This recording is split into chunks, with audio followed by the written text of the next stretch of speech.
Que a graça e a paz de nosso Senhor e Salvador Jesus Cristo esteja na tua vida, né?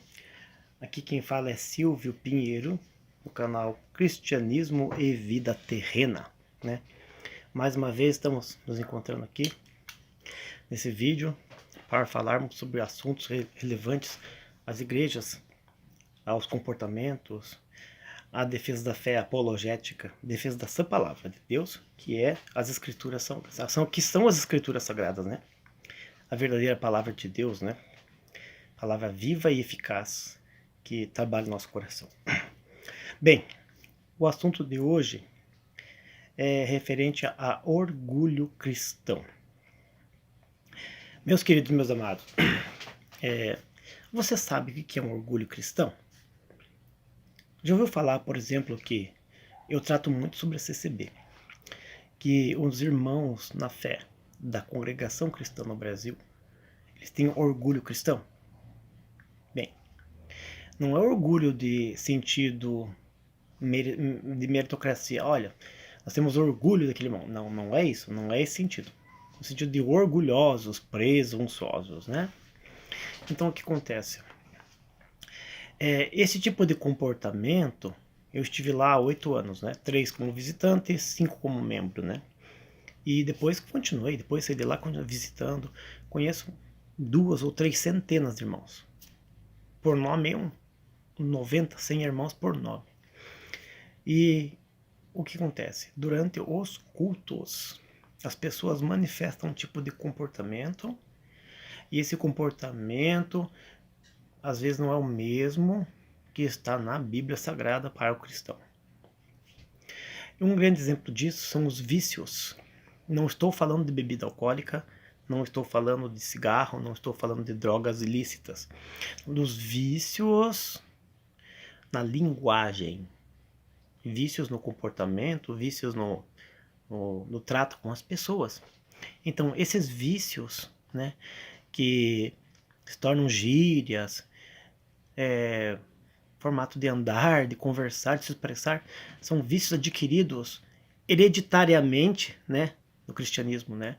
Vícios que você adquire na igreja, comportamentais, de líderes. Os líderes passam para os seus súditos ou membros, né? Vou dizer súdito, né? Se a gente fazer uma analogia.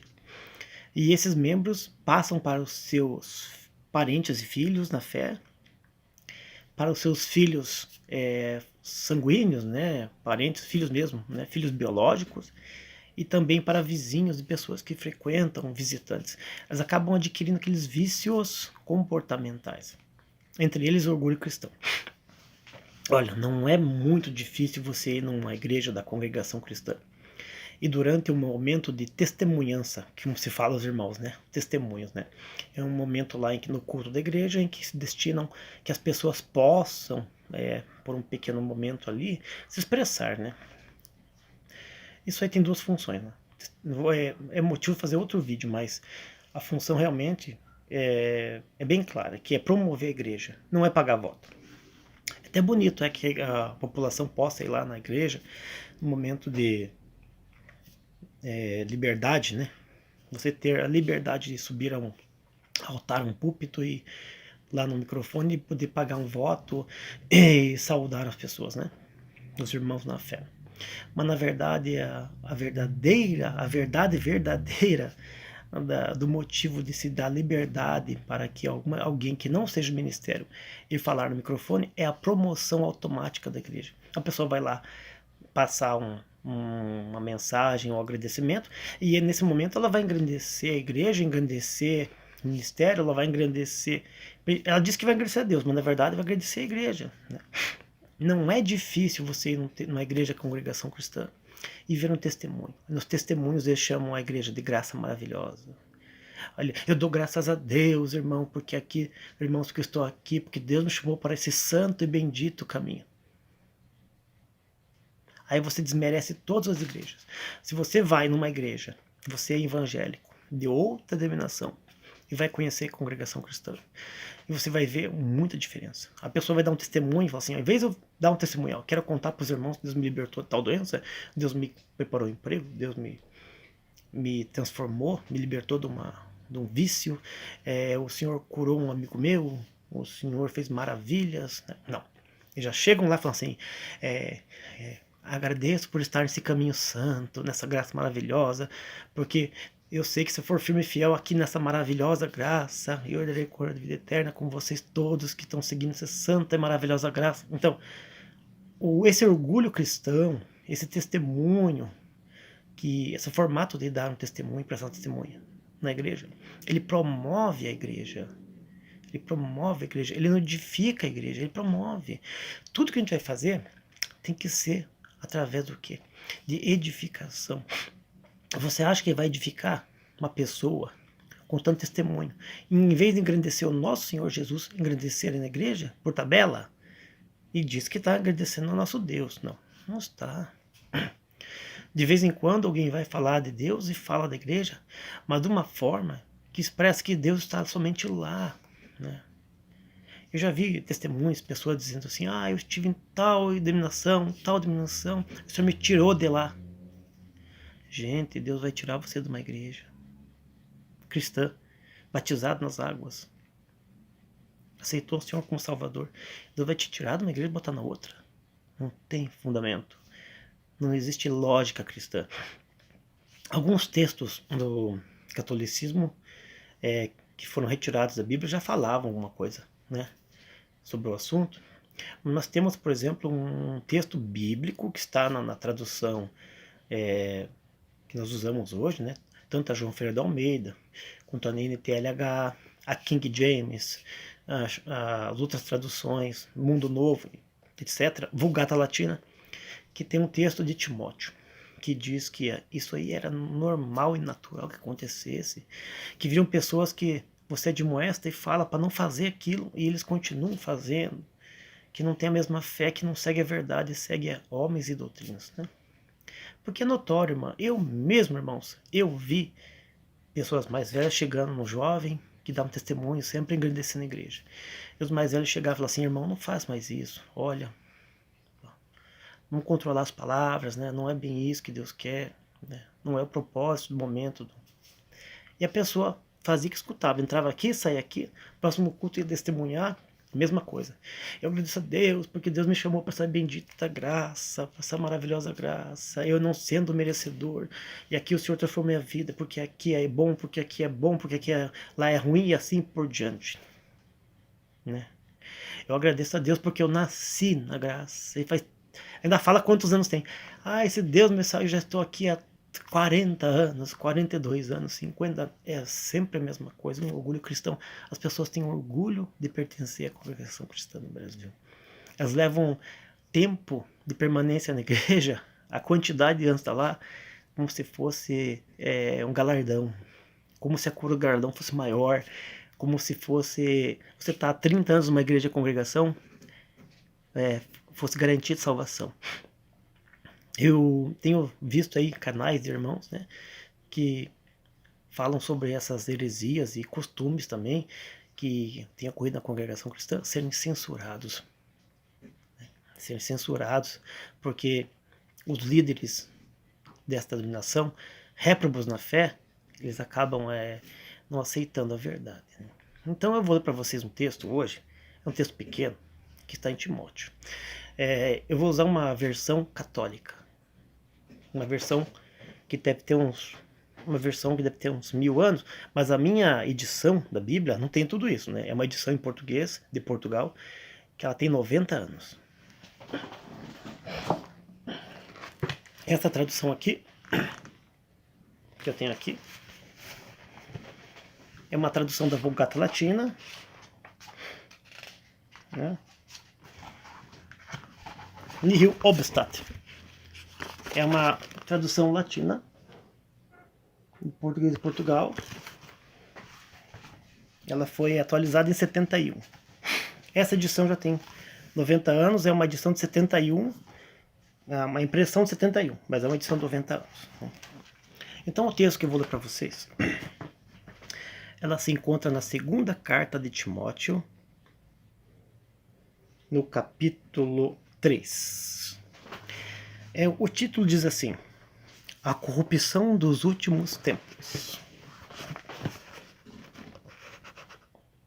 A corrupção dos últimos tempos. Eu vou ler alguns versículos rapidamente. Diz assim, ó. Sabe, porém, isto nos últimos dias sobrevirão tempos difíceis. Homens tornar-se-ão egoístas e avarentos, arrogantes e soberbos, maldizentes, desobedientes aos pais, ingratos, ímpios, sem coração, desleais, caluniadores, dissolutos, cruéis, inimigos do bem, traidores, insolentes, orgulhosos e mais amigos dos prazeres do que de Deus. Conservarão a aparência da piedade, mas negarão o que constitui a sua força.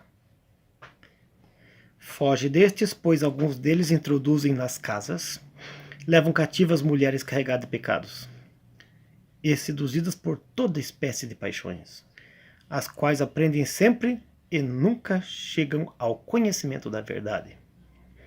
E assim como Janes e Jambres resistiram a Moisés, assim também eles, homens corrompidos de entendimento e pervertidos na sua fé, resistem à verdade.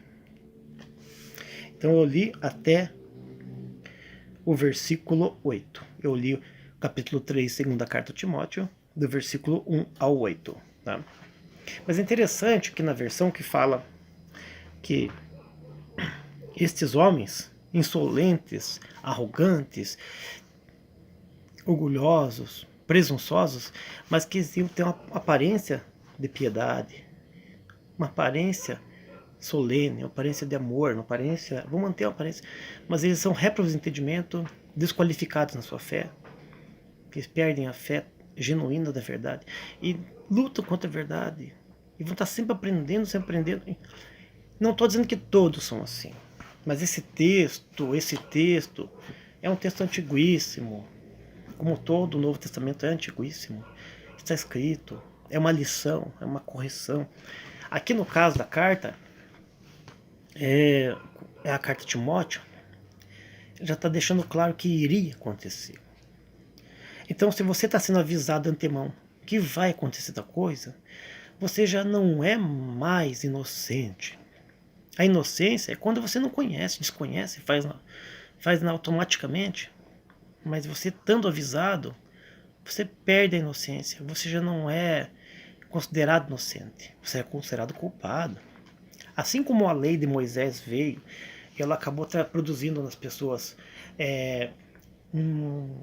uma falta de fé, de salvação, uma falta de convicção da salvação. Não, esse tipo de comportamento orgulhoso, egoísta, presunçoso, pessoas que se gabam e se garvam, como aqui fala aqui no Paraná, diante de uma irmandade dizendo eu tenho 30 anos de crente, graças a Deus nessa gloriosa graça, mentirosa graça, porque o Senhor me tirou lá do mundo aqui junto com os eleitos. Então esse tipo de comportamento é reprovável. A palavra de Deus fala para a gente ser humilde, piedoso, manso, zeloso. E eles julgam esse povo santo. Então, o que falta para consertar? O que falta para colocar no lugar? Falta de que alguém ligado à liderança da igreja ensine os membros. Faz falta uma escola dominical, faz falta uma reunião separada do culto, estudos, onde vai ser admoestado a população a andar corretamente nas normas e diretrizes que nosso Senhor pediu. Nós não somos exemplos para ninguém se nós estivermos continuando a fazer esse tipo de comportamento que o mundo faz. Não adianta ter aparência de piedade, colocarmos um terno, uma gravata, as mulheres colocarem vestidos longos, e a paz e glória a Deus, blá blá blá, e se mostrar a piedade. Mas aí, quando você dá a oportunidade da pessoa falar alguma coisa, a boca fala daquilo que está cheio. A pessoa chega num púlpito para falar, paga um voto, fala alguma coisa que é de interesse dele, e ali ele acaba se emocionando e tal. E nesse momento ele acaba ponhando para fora alguns tipos de palavra que demonstram a discernimento do seu coração. Como é que é seu entendimento, como é que é seu íntimo. Algumas pessoas vão ao púlpito, momento de testemunhança, lá tem um momento de liberdade para poder falar, né, expressar. Elas vão chorar, pedir oração, outros vão contar tristeza, mas o mais terrível não é que ele vai contar tristeza. Porque aquele que vai contar tristeza, ele está passando sofrimento e não sabe lidar com aquilo, ele acha que indo ali pedindo oração para a igreja, ele vai estar sendo liberto, ser ajudado em oração. O pior, mais triste é você ir na igreja e ver pessoas se gabando de ser crente, se gabando de fazer parte da congregação cristã, se gabando de que tem 10, 20, 30, 40 anos de crente. Gente, o salário daquele trabalhador na parábola que chegou por último é o mesmo do que chegou no começo. Nós temos que despertar esse orgulho cristão, dizer que nós somos os filhos de Deus únicos. Esse orgulho cristão, essa presunção, ela é maligna, é terrena. Vamos se libertar disso. Então, se o texto fala, temos que concordar com humildade. O problema é que, como não existe um estudo, e não existem estudos, e não existem aulas, cartilha, nada na igreja, na congregação cristã no Brasil, as pessoas aprendem por osmose, ou seja, ela vai lá, ela frequenta, ela olha o irmão falando, olha a irmã falando, ele copia, e até o jeito de falar, e assim acaba adquirindo esses vícios, esses costumes, esses modelos. Quer ver um outro exemplo de vício? Quando alguém faz uma oração na igreja, que é um modelo de oração, ela segue o mesmo modelo.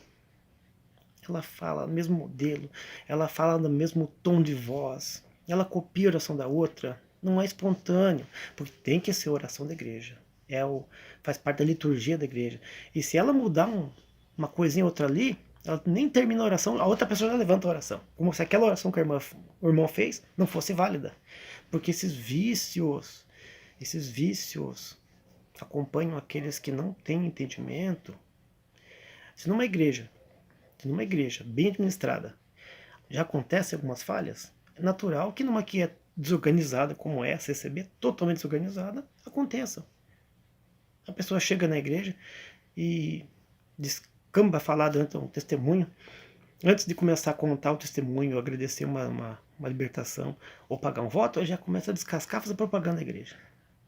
E nessa propaganda da igreja, ele se eleva e soberbece, dizendo, eu dou graças a Deus porque eu estou aqui no meio desse povo santo, esse povo maravilhoso, o povo que vai para o céu, porque eu estava lá, eu estava frequentando uma seita, eu estava frequentando o catolicismo, e o Senhor me tirou do meio deles aqui, e se eu for fiel nessa santa e bendita graça, né, porque não há outro caminho. Irmãos, orgulho cristão, ele promove dissensão. A culpa disso é do ministério, da liderança. Ela deve instruir, indagar, instruir, consertar essas coisinhas, conversar. Não adianta ter aparência de piedade e, na verdade, ter orgulho cristão. Então, eu espero que você compreenda que o orgulho cristão, em nenhum momento você vê falar Paulo, ou Pedro, ou outros discípulos.